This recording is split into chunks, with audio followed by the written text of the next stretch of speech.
শীতকালে এরকম প্রচুর জবা পেতে গাছে কি পরিচর্যা করবেন, ভিডিওটি বন্ধুরা সম্পূর্ণ দেখলে আপনাদের কাছেও কিন্তু এরকম প্রচুর ফুল ফুটবে আর কুঁড়িতে ভর্তি হয়ে যাবে।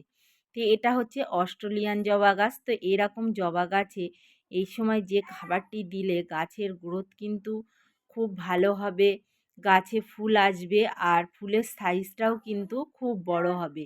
তো এই যে গাছটি দেখছেন আমি দেখাচ্ছি, গাছে কিন্তু প্রচুর কুঁড়ি আছে আর প্রচুর ফুল দিচ্ছে। রোজই কিন্তু আমি নিয়মিত ফুল পেয়ে যাচ্ছি। আর এখানে দেখুন গাছটাকে এত সুন্দর।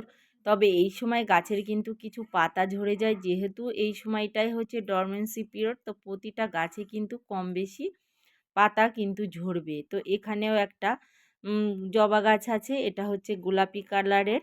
আর 6 ইঞ্চি একটা ছোট্ট টবে কিন্তু বসানো আছে।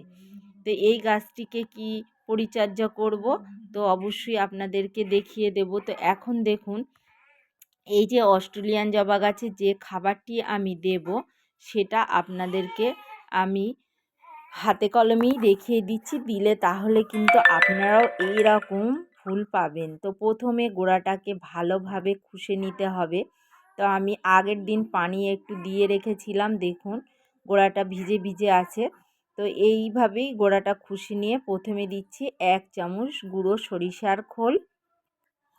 তারপরে আমি 1 বাটি নিয়েছি লিপ কম্পোস্ট। আপনারা চাইলে কাউডাং কম্পোস্ট, ভার্মি কম্পোস্ট বা কেঁচো সার দিতে পারেন, তবে লিপ কম্পোস্ট কিন্তু জবা গাছ প্রচুর পছন্দ করে। তারপরে নিয়ে নিলাম আমি ডিমের খোসা 2 চামচ নিয়েছি এখানে। আর তারপরে 1 চামচ দিচ্ছি লাল পটাশ। এটা আপনারা কিন্তু প্রতি মাসে একবার করবেন, দেখবেন প্রচুর ফুল পাবেন। আর তারপরে দিয়ে দিচ্ছি আমি একটু নিম খোল দিলে কিন্তু নিমাটোড যে পোকামাকড়ের আক্রমণ সেগুলো হবে না, মাটিটাও কিন্তু ভালো থাকবে।